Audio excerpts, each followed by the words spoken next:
लोगोफोर बर'नि रानि 2.0 आव बयखौबो फिन खेबसेबाव बरायनाय जाबाय। आसा खालामो नोंथांमोना इसोरनि अननायाव मोजाङैनो दङ।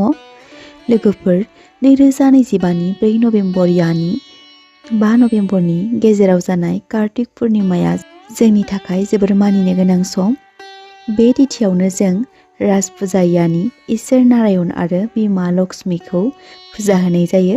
बे पुर्णिमा तिथिनि समा जागोन 4 नभेम्बरनि 10:38 5 नभेम्बरनि बेलासिनि 6:48 बेयाव सान हाबनायनि सिगां एबा प्रदोष काला जागोन 5:15 7:50 शास्त्र बायदियै मानिनाय जायोदि बै समाव आफा शिबनि मुङै फुजा बावोब्ला जोबोर मोजां जायो होनना।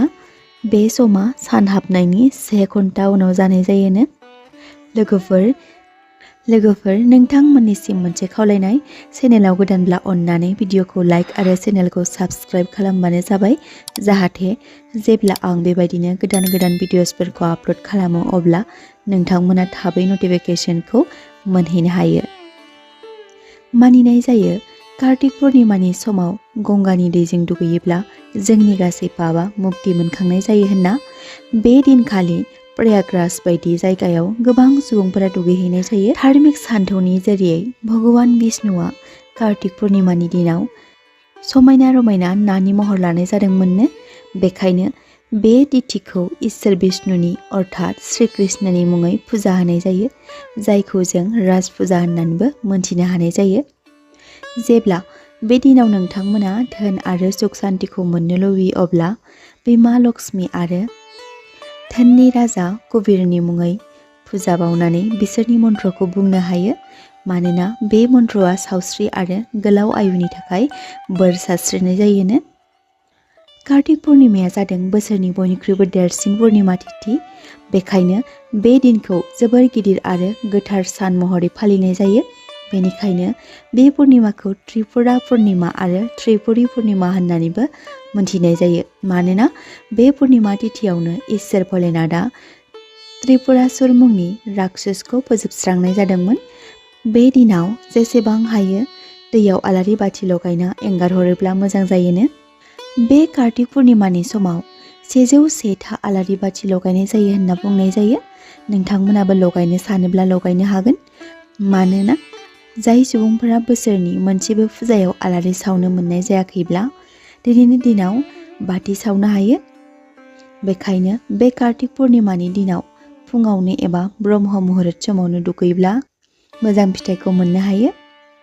दुगैखांनायनि उनाव सानजाथिं मोखां जानानै लथासे दै लाना सान राजानि मुङै दैखौ बावब्लानो जाबाय। बेजों लोगोसे फुङावनो नोंथांमोना इसोरनि मुङै बाथि सावोब्ला बिमा थुलुंसिनोबो दै बावनो दाबाव, हायोब्ला बाथिबो सावनो हागोन। अब्ला बिमा थुलुंसिखौ बुंब्लानो जाबाय, ओम थुलुंसि बिमा नोंखौ खुलुमो होनना। बेबादिनो आफा इसोरनि थानाव गोसो गोथारै बाथि सावस्रांना गोरबोजों इसोरखौ हांख्रायहरना खुलुमबानो जाबाय। बे दिनाव उपबास थानो हायोब्ला मोजां। बे कार्तिक पुर्णिमानि दिनाव दान होनो हायोब्ला जोबोर मोजां जायोनो।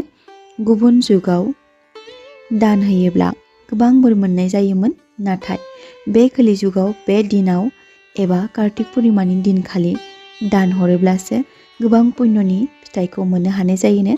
बे दिनाव बोथोरनि फिथाइ सामथाइखौ दान होनो हायोब्ला जोबोर मोजां। सोरबाफोर मोसौ बोरमा दान होनो गोसोब्ला बेखौबो दान होनो हानाय जायोनो। बे कार्तिक पुर्णिमानि दिनाव फुजायाव घिखौ प्रसादजों लोगोसे बावफायोब्ला मोजां जायोनो। बे बाराव कार्तिक पुर्णिमाया 5 नभेम्बर 2025 नि बुधबार बारायाव। तिथिनि समखौथ' आं सिगाङावनो बुंबोखानाय जादों।